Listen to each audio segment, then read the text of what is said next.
Hello Instagram, comment allez-vous ce soir? Bienvenue à mon 196e jour d'interview de femmes merveilleuses. Hélène Fourcade, life coach experte en résilience. Et je suis très heureuse de vous accueillir. Alors, coucou Natacha, je vais t'envoyer l'invitation à venir en live avec moi. Comment allez-vous en ce dimanche? J'espère que vous avez passé un bon dimanche. Hello! Oui, Comment vas-tu? mais ça va très bien. Écoute, je suis ravie d'être là avec toi et de faire ta connaissance surtout. Ouais, merci, moi aussi. Oui, parce que je rappelle du coup, le principe de mes interviews, c'est que je ne connais pas les personnes que j'interviewe jusqu'à ce que je le fasse. Et puis, pour continuer, on va passer 20 minutes ensemble, Natacha, 20 minutes Ouais, durant lesquelles je vais te découvrir, découvrir qui tu es, qu'est-ce que tu fais et comment est-ce que tu en es arrivé là. Voilà. parfait. En tout cas, je voulais d'abord te féliciter pour le challenge que tu fais par rapport aux 365 live ou c'est 365 interviews en live? C'est 365 interviews en live. Ouais. Enfin, félicitations parce que c'est beaucoup d'énergie, mais Ouais. c'est Alors top. j'ai essayé de le faire sur une année, mais il y a eu des couacs de jours, donc du coup, pour pas me mettre de pression, il y aura quand même 365 interviews. Après, bah, ça sera au lieu de un an, je pense que ça sera un an et 15 jours ou Tant que besoin. 20 jours, quoi. Voilà. Ouais. Quelques jours de décalage, notamment une opération que j'ai vue et j'ai pas voulu faire les lives à l'hôpital. Voilà. Donc, Ouais, non, c'est sûr. Et puis, alors, moi, je suis partisante pour s'écouter avant tout ouais. et prendre du plaisir. Donc, voilà, c'est Et c'est l'intérêt. un peu ça aussi, c'est-à-dire qu'à un moment donné, je m'écoute, je suis engagée là-dedans, je m'écoute, mais voilà, je me respecte aussi surtout. Donc Ouais. si s'il n'y a pas moyen, il n'y a pas moyen. Voilà. Assez parlé de moi. Allons voir un petit peu qui es-tu, Natacha. Ce que je te propose, c'est directement de venir te présenter à nous. Voilà. Oui. Bah, donc moi je m'appelle Natacha évidemment. J'ai la page Instagram Je kiffe mon job. Yes. J'ai 42 ans, trois ados, Waouh. 13, 15 et 17, donc ça va, ils deviennent grands. Ça a été sport à un moment, ça l'est un peu moins, mais voilà, c'est toujours quand même l'ambiance à la maison. Et à la base, je suis biochimiste, donc j'ai Intéressant. travaillé une quinzaine d'années dans le pharma. Waouh. Je me suis pas mal essayée professionnellement, j'ai fait plusieurs activités complémentaires, j'ai continué de me former à plein de choses diverses et variées. À 30 ans, j'ai quitté le salariat pour me lancer dans l'entrepreneuriat. Ça a été une période fantastique. Enfin voilà. Et puis je suis retournée dans le salariat parce que j'ai pas réussi à faire à mener une activité lucrative, on va dire. Donc je suis retournée dans le salariat et 4 ans plus tard, je faisais un gros burn-out. Et définitivement, voilà, j'ai quitté le salariat et je me suis lancée dans l'entrepreneuriat. Donc, je me suis lancée, donc j'ai plaqué le salariat en mai 2021. Je me suis lancée comme coach en reconversion professionnelle. Et puis mon projet a encore évolué, donc j'imagine qu'on va pouvoir parler de ça, de comment je suis arrivée à ça et comment ça a évolué. Donc là, l'idée, c'est que j'ai affiné vraiment mon accompagnement en fonction des retours que j'ai eus. Et donc maintenant, j'aime bien dire que je suis révélatrice de potentiel. Alors sur le papier, c'est toujours coach et formatrice, mais ça va plus loin. Donc j'accompagne vraiment la personne à la connaissance de soi et à la communication authentique. Et pour ça, j'utilise l'outil de marketing très connu, surtout sur Instagram, on en parle beaucoup de personal branding, mais je développe vraiment le personal branding à l'entièreté de la personne. Donc l'idée, c'est de découvrir tout l'aspect professionnel. Je suis désolée, Natacha, ton image fige un tout petit peu. Alors, ouais, ça a un petit peu. Ça y est, je t'ai retrouvé. Tu Ok. avais disparu, l'image avait figé. Du coup, est-ce que tu peux juste nous redire concrètement qui tu accompagnes en fait? Oui. Donc j'accompagne les personnes qui ont envie de se connaître un peu plus, de communiquer avec authenticité, que ce soit dans le salariat ou l'entrepreneuriat. Et donc l'idée, c'est vraiment de peindre la personnalité, autant personnelle que professionnelle, et puis oser briller, tout simplement, oser être soi de façon authentique. Voilà. Oh, mais ça me parle tellement, c'est tellement dans mes valeurs aussi, donc magnifique projet. Ok, et alors si on va un petit peu plus en profondeur, ton projet, enfin pas ton projet parce que du coup c'est quand même ton métier aujourd'hui, qu'est-ce que tu Oui, proposes concrètement? Est-ce que tu proposes des formations, des accompagnements individuels? Explique-nous un petit peu dans les détails. oui. Alors par rapport aux entreprises, en tout cas, je propose des formations. Donc bah, là, cette semaine-ci, j'ai été en 2 journées de formation.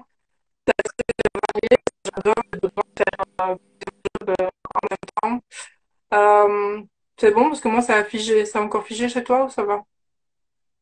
On, on- ouais, on perd un peu ta connexion. Est-ce que moi tu m'entends ou est-ce que moi aussi je fige? Oui, toi aussi, tu figes. Bon, écoute. Au Ok. pire, je peux te...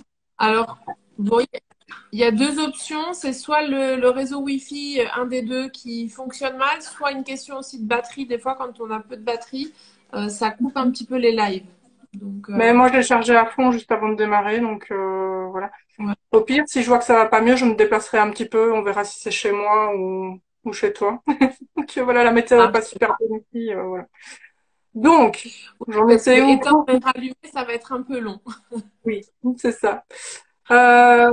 Oui, alors qu'est-ce que je fais concrètement? Donc, je vais proposer des formations plus dans les sociétés qui font des formations pour les personnes en reconversion.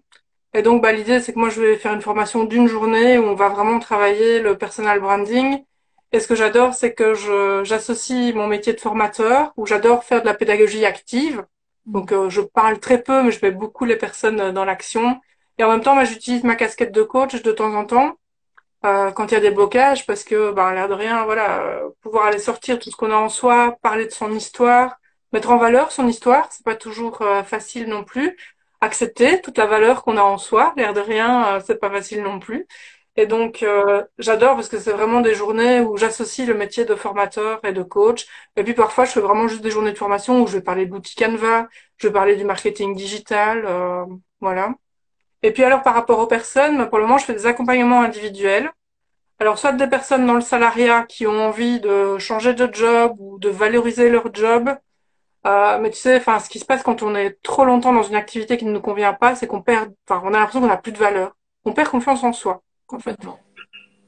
Donc, l'idée, c'est vraiment de venir chez moi, de faire quelques entretiens. Ça dépend des personnes. Pour certains, c'est assez rapide. Pour certains, ça peut aller jusqu'à 4 entretiens.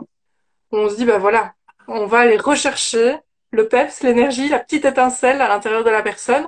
On va mettre tout ça en musique aussi. Donc voilà, comment je parle de qui je suis, comment je parle de mon parcours, comment je me mets en valeur, comment je me différencie sur le marché de l'emploi aussi. Ça peut aller aussi jusque le fait de se filmer en vidéo. Tu sais, on fait énormément les CV vidéo. Donc voilà, j'ai des personnes qui viennent me trouver et qui me disent, oh là, moi, la vidéo, c'est pas possible. Donc C'est pas mon truc. c'est pas mon truc. Et donc voilà, mais c'est une bonne façon de se démarquer, c'est une bonne façon de montrer son énergie. Voilà, enfin, il y a énormément de choses qui passent par rapport à travers la vidéo que tu sais pas faire passer dans un courrier, enfin dans un CV plan. Donc voilà.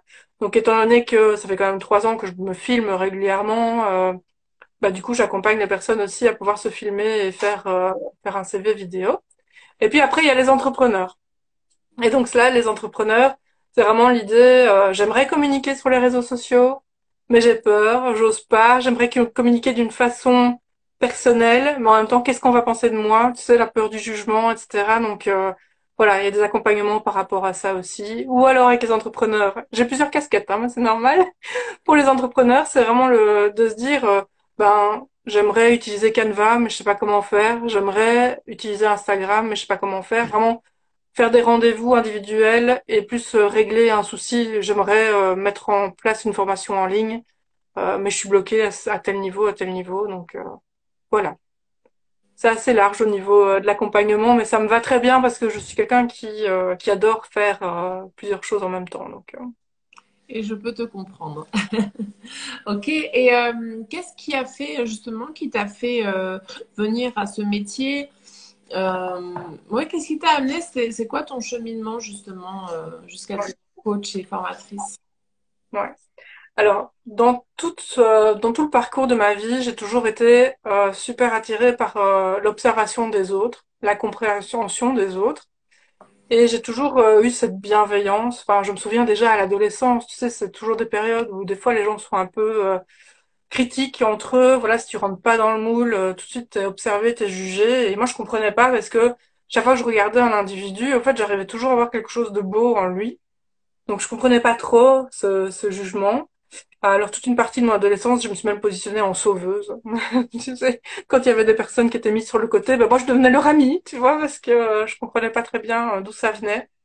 Et puis, cette bienveillance, comme ça, j'ai cru que c'était un défaut, en fait. C'est quand j'ai commencé à travailler dans le pharma, qui est un monde quand même assez politisé, un monde quand même assez de requins, ben, autant te dire que la bienveillance, voilà, c'est pas On trop s'en valorisé. carre un peu. C'est ça, c'est pas du tout l'objectif. Enfin, en tout cas, voilà, si t'as envie d'évoluer dans ta carrière, si t'as envie qu'on te donne des nouveaux projets, etc., c'est pas en étant bienveillant que ça se passe. Et voilà. Et du coup, enfin, pendant des années, je me suis dit, il faut absolument que j'arrête d'être bienveillante. Et ça n'a pas vraiment fonctionné. Donc, du coup, pendant toute ma carrière, en fait, de ce que j'ai pu observer, c'est que j'étais toujours plus heureuse de l'atteinte des objectifs de mes collègues que des miens, même si j'avais un problème de performance à l'époque, donc j'atteignais aussi les miens. Mais vraiment, ce qui me mettait en joie, après coup, tu sais, quand j'ai vraiment observé c'était quoi qui me mettait en joie dans le job que je faisais, c'était de pouvoir accompagner les autres, de pouvoir les aider à se développer. Et je me suis toujours intéressée, j'ai géré des équipes, et donc dans les équipes, c'était, ben voilà, qu'est-ce que toi tu as envie de faire? Est-ce que tu as envie d'être autonome? Est-ce que tu as envie de plus de responsabilités? Ou au contraire, non? Est-ce que tu as envie d'être très cadré, faire tous les jours la même chose? J'ai toujours porté un grand intérêt à ça. Et quand j'ai fait mon burn-out, je me suis dit, ok, le salariat, clairement, c'est pas fait pour moi, parce que ça me bouffe, parce que j'ai l'impression de m'éteindre petit à petit. L'entrepreneuriat, j'avais vraiment aimé ça. Et puis là, ben, je peux dire, ça fait plus d'un an maintenant que j'ai quitté le salariat, je confirme, l'entrepreneuriat, j'adore ça. Mais qu'est-ce que je vais faire? Et donc, plutôt que de penser en termes de métier, je me suis dit, ok, qui je suis vraiment? C'est quoi Qu'est-ce que que j'aime tu dans la vie? C'est quoi que je fais naturellement, en fait? Je suis retournée vers mes anciens collègues aussi, de quoi ils se souvenaient de moi, quelles traces j'avais laissées, quelles impressions ils avaient. Et c'était toujours la même chose qui revenait, c'était la bienveillance, l'écoute, accès solution, voilà, l'empathie. Donc je me suis dit, bah, le coaching, ça pourrait être quand même pas mal. Et puis je me suis lancée dans une formation de coach en me disant, bah, au pire, si c'est pas ça, ce sera bénéfique pour moi. Puis j'ai trois ados. À l'époque, je savais pas ce que c'était le coaching, hein, parce que coacher ses enfants, laisse tomber, c'est pas possible. Mais parce que C'est juste le truc à éviter. Autant demander oui, à un collègue de le faire, mais pas soi-même. Hein. exactement. Mais à l'époque, je ne le savais pas. Donc je m'étais dit, je vais aller faire la formation. Au pire, ça m'aidera pour mes ados. Et ça a été une révélation. Voilà, on a fait des petits tests au début pour se découvrir et il y a eu un test comme ça qui a été révélateur. Je dois dire, j'en ai pleuré pendant 3 jours. Les larmes ont coulé pendant 3 jours parce que j'ai débloqué quelque chose et je me suis dit, bah oui, c'est une évidence au fait. Je veux accompagner les personnes et l'air de rien, sur mon parcours de vie, j'ai toujours accompagné les personnes, sauf qu'aujourd'hui, je l'assume et je suis tout à fait fière de cette bienveillance que j'ai et elle m'est bien utile dans mon nouveau métier. Voilà.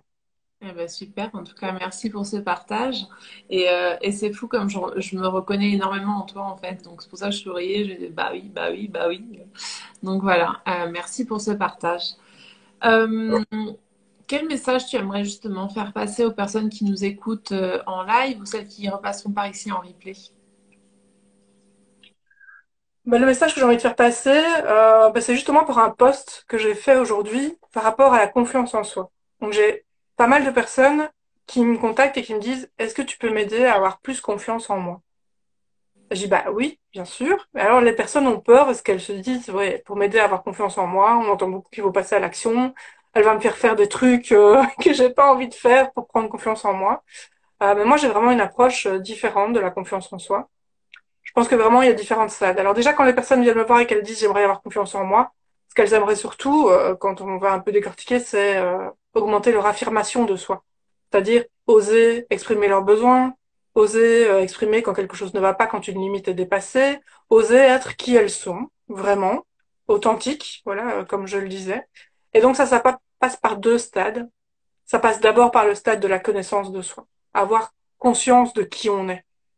Voilà. Parce que quand on a conscience de qui on est, en fait, chaque choix qui est posé, chaque parole qui est posée, elles sont vraiment en cohérence et on en est fier, enfin, on est sûr de ce qu'on dit. Et ça, c'est pas évident d'en prendre conscience, parce qu'on peut se dire, bah oui, moi je me connais, mais on se connaît généralement en superficiel, ou on se connaît plus le personnage qu'on s'est créé au fur et à mesure de nos expériences de vie et de nos apprentissages. Donc là, c'est vraiment revenir à l'essence de la personne. Ou Qu'est-ce qui me caractérise? quelquefois, on se connaît juste les côtés négatifs que l'on... Hein? Alors ça, c'est terrible, oui. Alors là, pour la confiance en soi et l'affirmation de soi, c'est terrible. Donc là, vraiment, c'est d'aller chercher la pépite, quoi. La perle qui est à l'intérieur, et puis d'en prendre conscience, de l'assumer. Et puis, du coup, vient le stade suivant, qui est le passage à l'action. Et là, c'est vrai que c'est plus dans le cadre de la confiance en soi, mais c'est plus facile de passer à l'action quand on a conscience de pourquoi on le fait. Pourquoi ça m'anime, c'est quoi l'intérêt pour moi. Et donc du coup, on passe plus facilement, il y a cette espèce de peur qui n'est plus vraiment une peur, même si parfois elle est là, mais en tout cas, ça ne devient plus un obstacle énorme. Et puis, ben, à force d'avoir confiance en soi et de passer à l'action, mais ça là petit à petit, en fait, on en vient à l'affirmation de soi, la communication 100% authentique, le fait de ne pas avoir peur du jugement des autres. Donc, le message que je veux faire passer, c'est que s'il y a des personnes ici qui disent, ben moi, je manque de confiance en moi, allez chercher d'abord à l'intérieur de vous qui vous êtes vraiment. Donc ça passe par vos valeurs, vos motivations intrinsèques, vraiment les motivations qui viennent du cœur.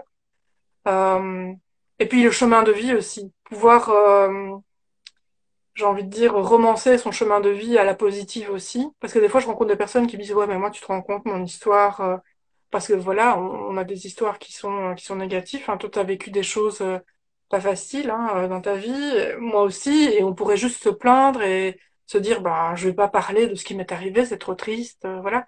Mais non, bien souvent, en fait, tous nos accidents de vie, ça devient des forces énormes par la suite. Je sais que tu utilises le mot résilience parce que j'étais voir ton site internet, c'est vraiment ça, c'est Tout à fait. on doit être fier en fait de notre chemin de vie et de ce qui fait qu'on est qui on est aujourd'hui. Mais pouvoir justement en parler positivement. Voilà. J'étais un peu longue, je pense, mais Non, c'est parfait, on est encore dans le temps, donc c'est absolument parfait. Et c'est bien parce que ça nous amène un petit peu à la fin du live et ça fait une transition un peu douce. J'aime bien vous poser en dernière question quelles ont été vos inspirations. Donc, est-ce que tu pourrais nous partager trois personnes qui t'ont inspiré justement à devenir la Natacha d'aujourd'hui, qui ouais. a quitté le salariat il y a plus d'un an maintenant, qui s'est lancée dans l'aventure entrepreneuriale, qui a lancé sa boîte, qui aujourd'hui accompagne d'autres femmes ou hommes d'ailleurs à le faire également. Quelles ont été ses inspirations justement pour qu'elles puissent éventuellement inspirer d'autres en fait. C'est vraiment ça le but. Hein. Donc tu pourras venir les taguer en commentaire. Alors c'est pas évident parce que j'ai beaucoup cherché et trouvé mes inspirations dans des livres. Ah, ça peut être des livres aussi, t'inquiète pas. Ça peut être des livres aussi. Alors au niveau des personnes, en tout cas pour parler de la personne qui a aidé à la transition, c'est Martin Latulipe. Je sais Mhm. pas si tu connais de l'Académie Zéro Limite. Mhm. Moi je suis étudiante, je suis rentrée dans sa cohorte en 2019 ou 18 déjà, ça va tellement vite. En 2019 je pense. Donc voilà, forcément, c'est ce qui a fait que j'y ai cru, que je suis passée à l'action, que j'ai osé tout quitter et voilà, que je me suis dit bah oui, c'est possible. Sur les réseaux sociaux, j'ai suivi également Chloé Bloom, voilà, qui est connue aussi, très inspirante et je la suis vraiment depuis ses débuts. Donc, Elle je est pense. passée à l'Académie Zéro Limite d'ailleurs, si je me trompe pas, là au mois Ouais. d'avril. Et alors elle est carrément dans le cercle d'excellence de Martin, tu vois, c'est le niveau, c'est le niveau au-dessus. Oui, c'est ça. Et enfin, si je dois la citer elle, c'est parce que ce qui m'aide quand je la regarde, c'est de se dire, enfin, j'ai vu son évolution. En fait, elle a démarré son Instagram, tu sais, elle parlait de musculation, puis elle a parlé de nutrithérapie, puis elle a commencé à parler de coaching, et puis maintenant elle passe au spirituel, hein, quelque part, et donc elle s'autorise, en fait, à avoir son accompagnement et À ce qu'elle vivre dit. son évolution et à en parler en fait. Ça. Mm. Exactement, oui.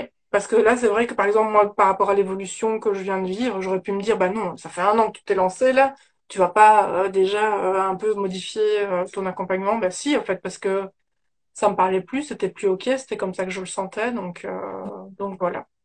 Tout à fait. Et par rapport au livre, alors ça me fait rire parce que je te l'aurais dit mille fois, le titre, et ça y est, je l'ai. C'est ah, c'est malheureux quand même. les bugs comme ça de fin de journée. Ta deuxième vie commence quand tu comprends que tu n'en as qu'une. Je me Voilà. rappelle dit Jordan. Voilà.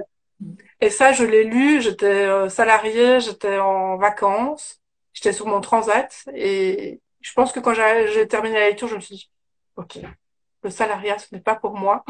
L'année prochaine, je ne serai plus là. Et voilà, ça a été... On m'a offert ce livre. J'étais en pleine période de transition professionnelle aussi, en plein burn-out. Donc autant vous dire que ce livre aussi, il m'a bien aidé dans mon évolution. Ouais. Ouais, c'est ça.